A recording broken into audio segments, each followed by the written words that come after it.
கர்த்தருடைய பரிசுத்த நாம ஸ்தோத்திரம். எனக்கு கால் மடக்க முடியாமல் இருக்கும். வெரிகோஸ்னா ஃபுல்லும் நரம்பு சுருண்டு இருக்கும். அப்படியே கிரீன் கலர்ல இருக்கும், ஃபுல்லா இருக்கும்.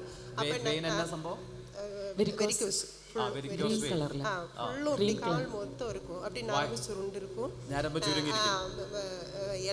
கிரீன் கலர்ல இருக்கும், ஃபுல்லும் கிரீன் கலர்ல இருக்கும் கால் மொத்தம். அப்போது அது என்ன செஞ்சுன்னு நான் ப்ரேயர் பண்ணிகிட்டு இருக்கும்போதுல நான் சும்மா அப்படியே அசால்ட்டாக இருந்தேன். எனக்கு அப்பாவும் அம்மாவும் ப்ரேயர் பண்ணிகிட்டு இருக்கும்போது சொன்னாங்க, இந்த மாதிரி இதெல்லாம் ஹீலி ஆகுது அப்படின்னோடனே நான் அப்படியே நான் சும்மா அசால்ட்டாக இருந்தேன். സൗഖ്യമാവുന്നു വെരിക്കോസ് സംബന്ധമായി ഹീലിംഗ് നടക്കുന്നു ഞങ്ങൾ ഡിക്ലെയർ ചെയ്തായിരുന്നു. அப்போ பாஸ் சொல்லும்போது நான் அப்படியே சும்மா அப்படி நின்றுட்டு இருந்தேன். அப்போ சொன்னாங்க, அற்புதம் நடந்தவங்கள கை தூக்குங்கன்னு சொன்னாங்க. நான் வெக்கப்பட்டு கை தூக்கவே இல்லை, அப்படியே நின்றுக்கிட்டே இருந்தேன். எங்கள் வீட்டில் எல்லாரும் சொன்னாங்க, ஏம்மா நீங்கள் கை தூக்கலன்னு கேட்டாங்க.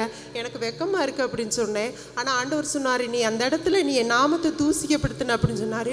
நான் சொன்னேன், ஏசப்பா உங்கள் நாம தூசிக்கப்பட என்ன மன்னிங்க ஏசப்பான்னு சொல்லி அந்த இடத்துல நான் இது பண்ணேன். மறுவாரம் நான் பாஸ்ட்டு சொல்லும் போதில் எனக்கு இப்படி இருந்துச்சு, ஃபஸ்ட்டு எனக்கு சரியாயிடுச்சுன்னு சொன்னேன். அப்போ அப்பா அம்மா எனக்காண்டி ப்ரேயர் பண்ணாங்க. எனக்கு இப்போ வர அந்த வலி உள்ள எதுவுமே அது கம்ப்ளீட்டாக ஹீல் ஆயிடுச்சு. ஹalleluya.